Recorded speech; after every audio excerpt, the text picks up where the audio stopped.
Okay, student, let us start the reading of the poem Aunt Jennifer's Tiger. Listen very carefully, as each and every word of the poem is important. I told you that the poem is very much related to a common lady in the household, or you can say in the society, because after marriage almost every lady is dominated by the husband. The day she gets engaged with the man, the day she wears that wedding ring, which you can say engagement ring, she is bound in so many relations. She becomes a daughter in law, wife, sister in law, and other so many relations. But as a human being, she also has some desires. She also wants freedom. But when those desires or that freedom is suppressed for a long time, they find out another way to come out. Everybody expresses his or her suppressed desires in one or other way. You must have heard in life, or you must have seen in life, that someone is very much fond of writing the poetry, summarize the story, because whatever is going on inside the mind of that particular character, that is reflected in the words which he or she uses to express in the form of poetry, in the form of, you can say, shairi, in the form of, you can say, a story. That is just a mode of expression.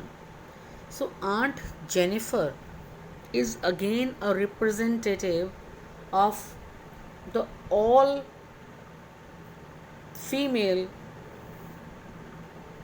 of the world, you can say. As I told you, they are always suppressed, dominated. So she is the only representative. Through her, the poet Adrian Rich wants to convey this idea. So Aunt Jennifer is also suppressed, dominated by Uncle Jennifer. The way, the day she got engaged with the man, she is dominated. But now she feels that her suppressed desires are prancing. Prancing means to jump out, are trying to prance to come out of the heart. How? She has got the way to express her suppressed desires in the form of embroidery. She used to embroidery, and in the old days when ladies used to get do the embroidery, they used to get a printed design on a panel where they used to embroider. So the design on the panel is on the screen is of, you can say, a forest where there is a tree, and under the tree people are standing, men are standing, because we are just comparing the lady and the gents, the man and the woman. Men are standing, and tigers, the suppressed desires, they are trying to prance across the screen to come out of that screen, because the tigers, they are the symbol of untamed spirit. They stand in contrast to Aunt Jennifer, because they are confident, they are powerful, they are free, they are fearless, they are proud, they are majestic. So they are prancing across. Aunt Jennifer's suppressed desires are compared to those tigers over here. So let us start. Aunt Jennifer's tigers prance, try to jump across a screen. Screen here refers to the panel where the design is made for embroidery. The tigers, they are bright topaz, yellowish in color, shining like the sun. Denizens, they are the living of a world of green. Where they are living? They are living in the world of green.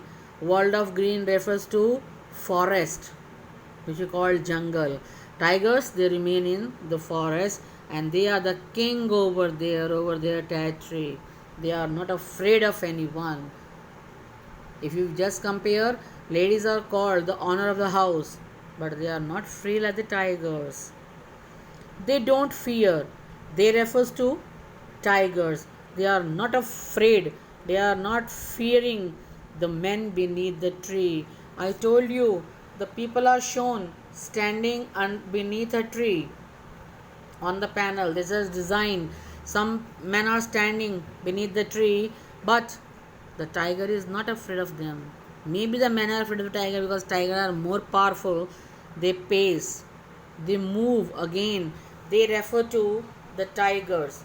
They move, they pace in chivalric, sleek, very fast, chivalric, in a brave serenity, confidence, in a brave manner.